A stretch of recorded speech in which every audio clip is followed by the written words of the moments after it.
নমস্কার, শুরু করছি আজকের আলোচনা।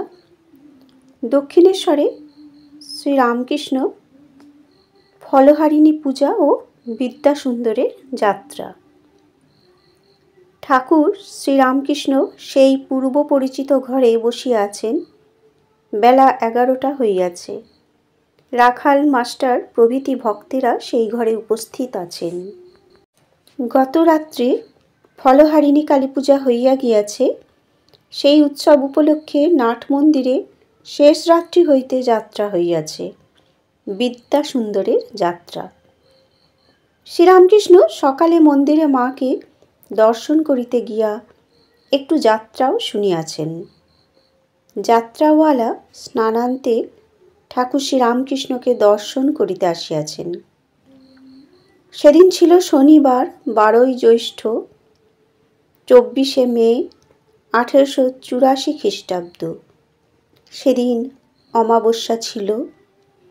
যে গৌরবর্ণ ছোকরাটি বিদ্যা সাজিয়াছিলেন, তিনি সুন্দর অভিনয় করিয়াছিলেন। শ্রীরামকৃষ্ণ তাহার সহিত আনন্দে অনেক ঈশ্বরীয় কথা কহিতেছেন। ভক্তেরা আগ্রহের সহিত সমস্ত শুনিতেছেন। ঠাকুর বলেছিলেন, বিদ্যা অভিনেতার প্রতি তোমার অভিনয়টি বেশ হয়েছে। যদি কেউ গাইতে, বাজাতে, নাচতে কি একটা কোনো বিদ্যাতে ভালো হয়, সে যদি চেষ্টা করে শীঘ্রই ঈশ্বর লাভ করতে পারে। আর তোমরা যেমন অনেক অভ্যাস করে গাইতে, বাজাতে বা নাচতে শিখো, ঠিক সেইরূপ ঈশ্বরেতে মনের যোগ অভ্যাস করতে হয়। পূজা, জপ, ধ্যান এসব নিয়মিত অভ্যাস করতে হয়। ঠাকুর বিদ্যাকে জিজ্ঞাসা করলেন, তোমার কি বিবাহ হয়েছে? ছেলেপুলে? বিদ্যা বললেন, আজ্ঞা একটি কন্যাগত, আরও একটি সন্তান হয়েছে। শ্রীরামকৃষ্ণ বললেন, এর মধ্যে হলো গেল তোমার এই কম বয়স? ঠাকুর আরও বললেন, সংসারে সুখ তো দেখছ, যেমন আমরা কেবল আঁটি আর চামড়া, খেলে হয় অম্লশূল। যাত্রাওয়ালার কাজ করছ, তা বেশ, কিন্তু বড় যন্ত্রণা। এখন কম বয়স, তাই গোলগাল চেহারা, তারপর সব তুবড়ে যাবে। যাত্রাওয়ালার প্রায় ওই রকমই হয়, গাল তোবড়া, পেট মোটা, হাতে তাগা। তখন সকলে হাসতে লাগলেন। আমি কেন বিদ্যাসুন্দর শুনলাম, দেখলাম তাল, মান, গান বেশ। তারপর মা দেখিয়ে দিলেন যে নারায়ণী এই যাত্রাওয়ালাদের রূপ ধারণ করে যাত্রা করছেন। বিদ্যা বললেন, আজ্ঞা কাম আর কামনার মধ্যে তফাৎ কি? ঠাকুর বললেন, কাম যেন গাছের মূল, কামনা যেন ডালপালা। এই কাম, ক্রোধ, লোভ ইত্যাদি 6 রিপু একেবারে তো যাবে না। তাই ঈশ্বরের দিকে মোড় ফিরিয়ে দিতে হবে। যদি কামনা করতে হয়, লোভ করতে হয়, তবে ঈশ্বরে ভক্তি কামনা করতে হয়, আর তাকে পাবার লোভ করতে হয়। যদি মদ অর্থাৎ মত্ততা করতে হয়, অহংকার করতে হয়, তাহলে আমি ঈশ্বরের দাস, ঈশ্বরের সন্তান এই বলে মত্ততা, অহংকার করতে হয়। সব মন তাকে না দিলে তাকে দর্শন হয় না। ঠাকুর বললেন, কামিনী কাঞ্চনে মনের বাজে খরচ হয়। এই দেখো না, ছেলে মেয়ে হয়েছে, যাত্রা করা হচ্ছে, এই সব নানা কাজে ঈশ্বরেতে মনের যোগ হয় না। ভোগ থাকলেই যোগ কমে যায়, ভোগ থাকলেই আবার জ্বালা। শ্রীমদ্ ভাগবতে আছে, অবধূত চিলকে 24 গুরুর মধ্যে একজন করেছিল। চিলের মুখে মাছ ছিল, তাই হাজার কাক তাকে ঘিরে ফেললে। যেদিকে চিল মাছ মুখে যায় সেই দিকে কাকগুলো পেছনে পেছনে কাকা করতে করতে যায়। যখন চিলের মুখ থেকে মাছটা আপনি হঠাৎ পড়ে গেল, তখন যত কাক মাছের দিকে চলে গেল, চিলের দিকে আর গেল না।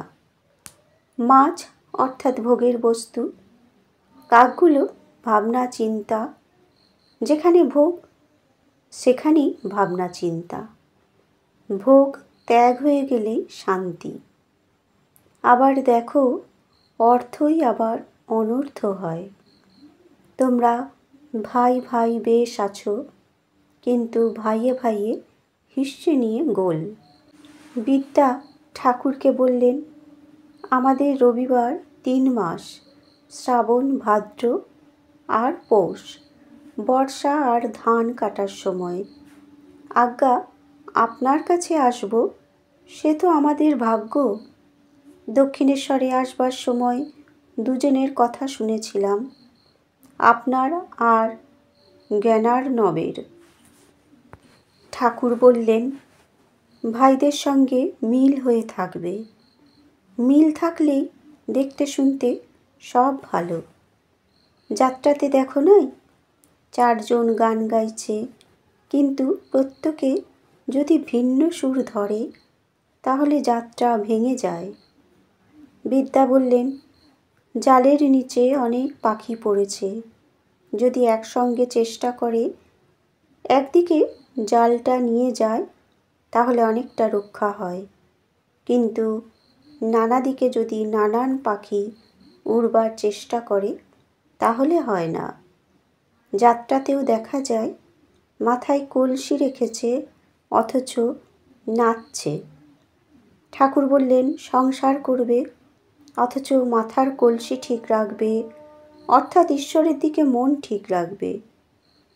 আমি চানকে পল্টনের সিপাহীদিগকে বলেছিলাম, তোমরা সংসারের কাজ করবে, কিন্তু কালরূপ মৃত্যুরূপ ঢেঁকি হাতে পড়বে, এটি হুঁশ রেখো।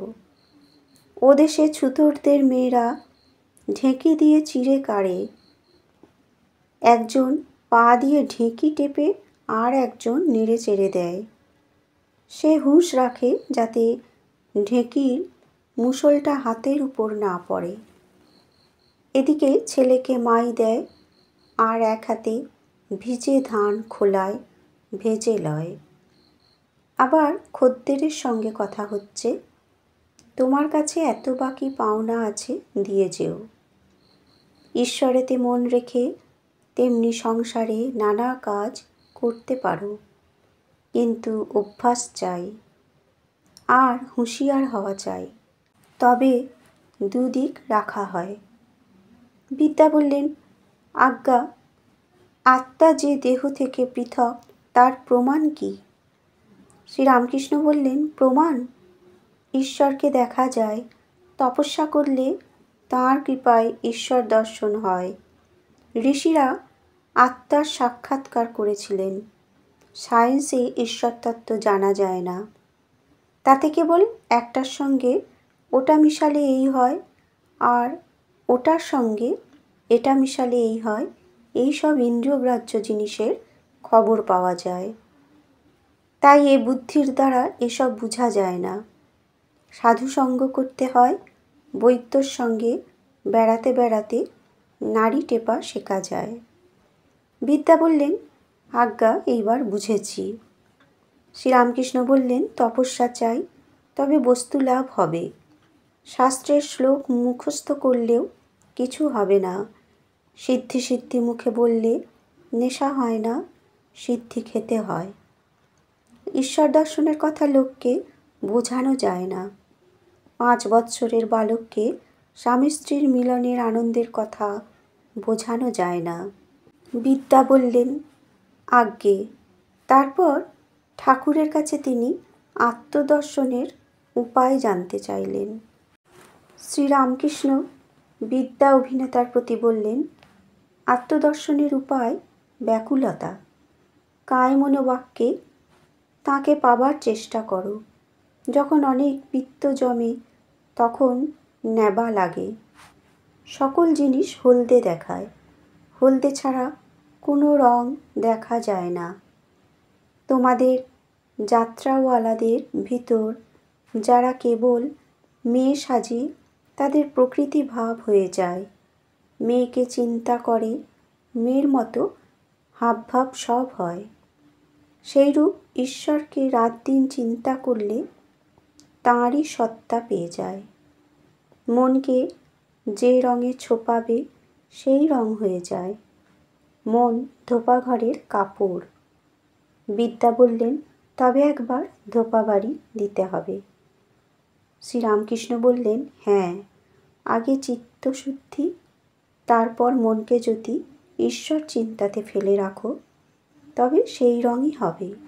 আবার যদি সংসার করা, যাত্রাওয়ালার কাজ করা, এতে ফেলে রাখো তাহলে সেই রকমই হয়ে যাবে। বন্ধুরা, আজকের আলোচনা এ পর্যন্তই। ধন্যবাদ।